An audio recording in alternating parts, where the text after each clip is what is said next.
अगर आप scalping trading सीखना चाहते हैं लेकिन समझ नहीं पा रहे कि स्कैल्पिंग का सही तरीका क्या है, तो ये वीडियो आपके लिए है। इस वीडियो में हम समझेंगे स्कैल्पिंग क्या होती है, किसके लिए सही है, किसके लिए नहीं, और स्कैल्पिंग में सही माइंडसेट और रूल्स क्या होने चाहिए। तो चलिए शुरू करते हैं। सबसे पहले समझते हैं कि स्कैल्पिंग होता क्या है। स्कैल्पिंग ट्रेडिंग एक शॉर्ट टर्म ट्रेडिंग स्टाइल है। इसका मतलब ट्रेड बहुत कम समय के लिए लिया जाता है, प्रॉफिट छोटा रखा जाता है, लेकिन ट्रेड बार बार किए जाते हैं। स्कैल्पिंग में ट्रेड कुछ सेकंड, कुछ मिनट या ज्यादा से ज्यादा 5 से 10 मिनट तक चलता है। यहाँ ट्रेडर का लक्ष्य होता है मार्केट के छोटे छोटे मूवमेंट से छोटा लेकिन जल्दी प्रॉफिट निकालना। स्कैल्पिंग में लंबे टारगेट नहीं होते हैं और न रात भर ट्रेड होल्ड नहीं किया जाता और न ही बड़ी मूवमेंट का इंतजार किया जाता है।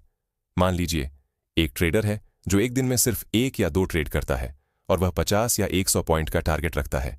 वहीं एक स्कैल्पर एक दिन में 5 से 10 ट्रेड करता है, हर ट्रेड में 5 से 10 पॉइंट कमाने की कोशिश करता है। दोनों का तरीका अलग है लेकिन दोनों का लक्ष्य एक ही है, पैसा कमाना। फर्क सिर्फ टाइम और स्टाइल का है। स्कैल्पिंग में 2 चीज सबसे ज्यादा जरूरी होती हैं, पहली स्पीड और दूसरी डिसिप्लिन। स्पीड का मतलब आपको जल्दी डिसीजन लेना आना चाहिए, एंट्री और एग्जिट में देर नहीं करनी चाहिए। डिसिप्लिन का मतलब आप अपने नियम तोड़े नहीं, लॉस होने पर गुस्सा न करें और लालच में आकर ट्रेड न बढ़ाएं। अगर इनमें से एक भी चीज कमजोर है तो स्कैल्पिंग बहुत नुकसान दे सकती है। चलो इसे एक उदाहरण की मदद से समझते हैं। जैसे एक ट्रेडर है, वो ट्रेडिंग करता है और उसे पहले ट्रेड में लॉस होता है, तभी वो दूसरा ट्रेड लेता है और उसमें भी उसे लॉस लगता है, लेकिन वो उस लॉस को कवर करने के लिए और ट्रेड लेता है, लेकिन उसे लॉस लगता है और वो छोटे लॉस को कवर करने के लिए बहुत बड़ा लॉस कर लेता है, और अगर उसे प्रॉफिट होता है तो और प्रॉफिट करने के लिए वो और ट्रेड को लेता है और लॉस कर बैठता है। वहीं ट्रेडर भी जब ट्रेड लेता है तो अपने प्रॉफिट और लॉस की लिमिट को सेट करके रखता है, जिससे वो जब ट्रेड लेता है तो प्रॉफिट होने के बाद ज्यादा ट्रेड नहीं लेता है और लॉस भी बड़ा नहीं लेता है, जिससे उसका कैपिटल धीरे धीरे ग्रो करता है। स्कैल्पिंग में डिसिप्लिन बहुत जरूरी है। चलो अब समझते हैं कि क्या स्कैल्पिंग बिगिनर्स के लिए सही है। बहुत लोग कहते हैं स्कैल्पिंग बिगिनर्स के लिए नहीं है, लेकिन सच्चाई यह है कि गलत तरीके से स्कैल्पिंग बिगिनर्स के लिए नहीं है। अगर कोई बिगिनर सीधे 1 मिनट चार्ट, बिना नियम, बिना स्टॉप लॉस, बड़े लॉट साइज के साथ स्कैल्पिंग करता है तो वह बिगिनर गलती कर रहा है। लेकिन अगर कोई बिगिनर धीरे धीरे सीखता है, पहले नियम समझता है और छोटे साइज से शुरुआत करता है तो स्कैल्पिंग सीखी जा सकती है। चलो अब समझते हैं कि स्कैल्पिंग किन लोगों के लिए सही है। अब साफ साफ समझ लेते हैं। स्कैल्पिंग उन लोगों के लिए सही है जो स्क्रीन के सामने बैठ सकते हैं, जो जल्दी डिसीजन ले सकते हैं, जो छोटा प्रॉफिट स्वीकार कर सकते हैं, जो अपने इमोशन कंट्रोल कर सकते हैं। स्कैल्पिंग उन लोगों के लिए सही नहीं है जो बार बार डर जाते हैं, जो बिना स्टॉप लॉस ट्रेड करते हैं, जो एक ट्रेड में अमीर बनना चाहते हैं। अगर आप खुद को पहचान सकते हैं तो आप तय कर सकते हैं कि स्कैल्पिंग आपके लिए है या नहीं। चलो अब समझते हैं कि स्कैल्पिंग में माइंडसेट कैसा होना चाहिए। आपका माइंडसेट ऐसा होना चाहिए कि हर ट्रेड जीतना जरूरी नहीं, लॉस ट्रेड भी ट्रेडिंग का हिस्सा है। एक दिन में सब रिकवर नहीं करना, मार्केट से लड़ना नहीं है। जो ट्रेडर लॉस होने के बाद सोचता है आज ही सब पैसा वापस लेना है, वह स्कैल्पिंग में सबसे ज्यादा लॉस करता है। स्कैल्पिंग में धैर्य बहुत कम समय का होता है, लेकिन बहुत मजबूत होना चाहिए, क्योंकि चार्ट कभी भी सीधा ऊपर या नीचे नहीं जाती है, बल्कि वो रिट्रेसमेंट के बाद ही जाती है। बहुत लोग सोचते हैं स्कैल्पिंग में रोज बहुत पैसा बनता है। ये आधा सच है। स्कैल्पिंग में अगर डिसिप्लिन है, अगर सही नियम है, अगर कैपिटल मैनेजमेंट सही है तो पैसा धीरे धीरे बनता है। स्कैल्पिंग कोई शॉर्टकट नहीं है। ये फास्ट दिखती है लेकिन आसान नहीं है। स्कैल्पिंग में सबसे बड़ा खतरा होता है ओवर ट्रेडिंग। ओवर ट्रेडिंग का मतलब जरूरत से ज्यादा ट्रेड करना, बिना सेटअप ट्रेड लेना, हर कैंडल पर एंट्री करना। बहुत सारे बिगिनर स्कैल्पिंग में इसलिए फेल होते हैं क्योंकि वे हर मूवमेंट में ट्रेड लेने लगते हैं। याद रखिए, स्कैल्पिंग का मतलब यह नहीं कि हर समय ट्रेड ही करना है। चलो अब समझते हैं कि स्कैल्पिंग के लिए सही टाइम फ्रेम क्या होता है। अगर आप बिगिनर हैं तो मेरी साफ सलाह है 5 मिनट टाइम फ्रेम से शुरुआत करें। क्यों? क्योंकि नॉइस कम होता है, फेक सिग्नल कम मिलते हैं और कैंडल क्लियर बनती है। 1 मिनट चार्ट बहुत फास्ट होता है, इमोशन जल्दी कंट्रोल से बाहर जाता है, इसलिए पहले 5 मिनट के टाइम फ्रेम से सीखो। Chart setup. स्कैल्पिंग में चार्ट जितना सिंपल होगा, डिसीजन उतना ही सही होगा। आपको चार्ट पर सिर्फ वही चीज रखनी चाहिए जो डिसीजन लेने में मदद करते हैं, क्योंकि कुछ लोग जब ट्रेडिंग करने आते हैं तो वो बहुत सारे इंडिकेटर को लगा लेते हैं, जिससे वो चार्ट को सही से नहीं देख पाते हैं और रॉन्ग डिसीजन ले लेते हैं। इसीलिए चार्ट हमेशा साफ रखें। प्रोफेशनल स्कैल्पर्स हमेशा एक से ज्यादा टाइम फ्रेम देखते हैं, जैसे ट्रेंड देखने के लिए 15 मिनट, एंट्री लेने के लिए 5 मिनट। इससे फायदा ये होता है बिगर ट्रेंड क्लियर रहता है, गलत डायरेक्शन में ट्रेड नहीं होता है। अब एक बहुत इंपॉर्टेंट कॉन्सेप्ट, प्राइस एक्शन का मतलब प्राइस की मूवमेंट को डायरेक्टली समझना बिना ज्यादा इंडिकेटर्स के। स्कैल्पिंग में प्राइस एक्शन बहुत पावरफुल होता है। कैंडल्स खुद सिग्नल देती हैं अगर आप उन्हें पढ़ना सीख जाएं। स्कैल्पिंग में सपोर्ट और रेजिस्टेंस बहुत काम आते हैं। सपोर्ट वह जगह है जहां प्राइस नीचे जाकर रुकती है, रेजिस्टेंस, वह जगह जहां प्राइस ऊपर जाकर रुकती है। स्कैल्पिंग में प्राइस अक्सर इन लेवल से बाउंस करता है। चलो अब समझते हैं कि सपोर्ट और रेजिस्टेंस स्कैल्पिंग में कैसे वर्क करती है। जब प्राइस सपोर्ट के पास आती है और सेलिंग स्लो होती है तो बाउंस की पॉसिबिलिटी होती है। जब प्राइस रेजिस्टेंस के पास जाती है और बाइंग स्लो होती है तो रिजेक्शन की पॉसिबिलिटी होती है। लेकिन हर सपोर्ट से बाय और हर रेजिस्टेंस से सेल नहीं करना चाहिए। कन्फर्मेशन जरूरी है। स्कैल्पिंग में एक बड़ा खतरा होता है फेक ब्रेकआउट। फेक ब्रेकआउट का मतलब प्राइस लेवल के ऊपर या नीचे जाती है लेकिन सस्टेन नहीं कर पाती। बिगिनर अक्सर फेक ब्रेकआउट में फंस जाते हैं। इसलिए कैंडल क्लोज का इंतजार जरूरी है। ट्रेंड को देखना, किसी भी ट्रेड को लेने से पहले ट्रेंड को देखना बहुत जरूरी है, क्योंकि बिना ट्रेंड के हम लोग सही डायरेक्शन में ट्रेड नहीं कर सकते हैं। अगर प्राइस अप ट्रेंड में है तो हमें बाय साइड का ट्रेड लेना चाहिए, और अगर प्राइस डाउन ट्रेड में है तो हमें सेल साइड का ट्रेड ढूंढना चाहिए। चलो अब देखते हैं स्टॉप लॉस और टारगेट को।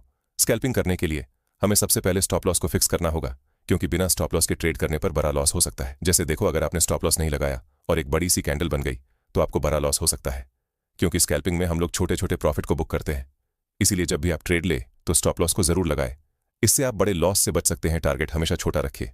जैसे देखो, प्राइस एक रेंज में चल रहा है, इसीलिए अगर आप सपोर्ट पर ट्रेड ले रहे हैं तो रेजिस्टेंस तक का ही टारगेट रखिए, कम से कम 1:1 और ज्यादा से ज्यादा 1:2। और इस बात का हमेशा ध्यान रखें कि कभी भी स्टॉप लॉस प्रॉफिट से बड़ा ना हो। अगर आपका स्टॉप लॉस प्रॉफिट से बड़ा हो जाए तो आप उस ट्रेड को अवॉइड करें। एंट्री और एग्जिट स्कैल्पिंग करते वक्त हमेशा एंट्री और एग्जिट प्राइस एक्शन के साथ ले। जैसे प्राइस हमेशा किसी स्ट्रक्चर को फॉलो करता है।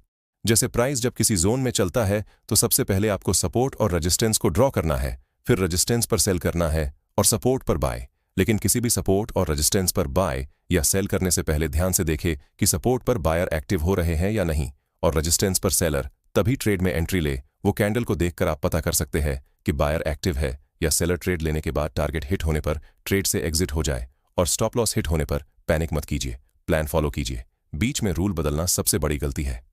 अब बात करते हैं कैपिटल मैनेजमेंट का, मतलब आप अपने पैसे को कैसे प्रोटेक्ट करते हैं।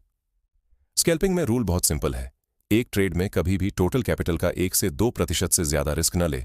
मान लीजिए आपके पास 10,000 रुपए हैं, 1% रिस्क 100 रुपए। इसका मतलब अगर स्टॉप लॉस हिट हो जाए तो आपका मैक्सिमम लॉस 200 रुपये ही होना चाहिए। लॉट साइज इसी हिसाब से तय किया जाता है। प्रोफेशनल स्कैल्पर्स का एक रूल होता है, डेली मैक्सिमम लॉस लिमिट। जैसे एक दिन में 2 या 3 लॉस ट्रेड के बाद ट्रेडिंग बंद। इससे फायदा, इमोशन कंट्रोल में रहता है, कैपिटल सेफ रहता है। मार्केट रोज रहेगा लेकिन कैपिटल नहीं बचेगा तो आप ट्रेड नहीं कर पाएंगे। स्कैल्पिंग में इमोशन बहुत जल्दी हावी हो जाता है। लॉस के बाद गुस्सा आता है, प्रॉफिट के बाद लालच आता है। प्रोफेशनल स्कैल्पर इमोशन नहीं, रूल फॉलो करता है। अगर माइंड डिस्टर्ब है तो ट्रेड मत कीजिए। स्कैल्पर का डेली रूटीन। एक अच्छा स्कैल्पर ऐसे काम करता है। मार्केट ओपन से पहले chart analysis, support resistance mark करना। मार्केट के दौरान only planned setups, no force trade. Market बंद होने के बाद गलतियां लिखना, इंप्रूवमेंट सोचना। साइडवेज मार्केट में ट्रेड मत लो, न्यूज टाइम पर ट्रेड मत लो, इमोशन में ट्रेड मत लो, हर कैंडल पर ट्रेड मत लो। अगर सेटअप नहीं है तो ट्रेड नहीं। अब एक सिंपल डेली प्लान समझते हैं। मार्केट ओपन से पहले previous day high low mark, support resistance draw. Trend decide करो। मार्केट ओपन के बाद पहले 5 से 10 मिनट ऑब्जर्व करो।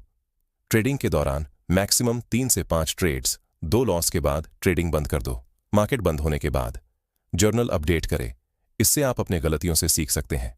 स्कैल्पिंग करने के लिए कुछ गोल्डन रूल्स। स्कैल्पिंग में कुछ रूल्स जो आपको हमेशा याद रखने हैं। रूल नंबर 1, कैपिटल बचाना तो ट्रेडर बचा। ट्रेडिंग करने के लिए कैपिटल होना जरूरी है, क्योंकि अगर आप नए ट्रेडर हैं तो कैपिटल का होना जरूरी है। अगर आप शुरुआत में ही ज्यादा कैपिटल को लगा देंगे तो आगे प्रॉब्लम हो सकता है। इसीलिए शुरुआत में आप एक लॉट से ही ट्रेड करें, और जब आपको लगे कि मैं अच्छे तरीके से ट्रेडिंग को सीख चुका हूं तो धीरे धीरे कैपिटल को बढ़ा करें। रूल नंबर 2, हर दिन ट्रेड करना जरूरी नहीं। देखो, कभी कभी मार्केट साइडवेज रहता है।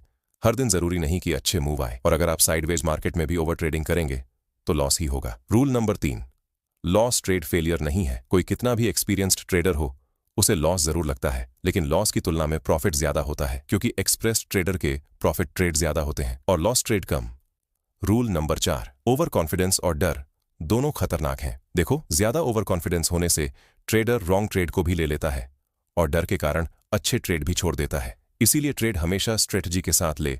रूल नंबर 5, डिसिप्लिन ट्रेडिंग के लिए बहुत इंपॉर्टेंट होता है। बहुत लोग पूछते हैं स्कैल्पिंग में सक्सेस कैसे मिलती है। सक्सेस का फॉर्मूला है simple strategy, strict rules, proper risk management, daily practice, patience, कोई शॉर्टकट नहीं है। स्कैल्पिंग जल्दी अमीर बनने का तरीका नहीं है, लेकिन अगर आप सीखते रहेंगे, गलतियों से सुधारेंगे और डिसिप्लिन बनाए रखेंगे तो स्कैल्पिंग एक स्किल बन सकती है। स्कैल्पिंग बाहर से आसान दिखती है, लेकिन अंदर से यह सबसे ज्यादा डिसिप्लिन मांगती है। अगर आप जल्दी पैसा नहीं बल्कि सही तरीका सीखना चाहते हैं तो आप सही रास्ते पर हैं। अगर आप स्कैल्पिंग को और डिटेल से समझना चाहते हैं तो कमेंट में स्कैल्पिंग पार्ट 2 लिखें। और अगर आपको यह वीडियो पसंद आया हो तो लाइक करके चैनल को सब्सक्राइब जरूर करना, और ट्रेडिंग को और अच्छे से सीखने के लिए आप इस चैनल के और भी वीडियो को देख सकते हैं। मिलते हैं अगले वीडियो में।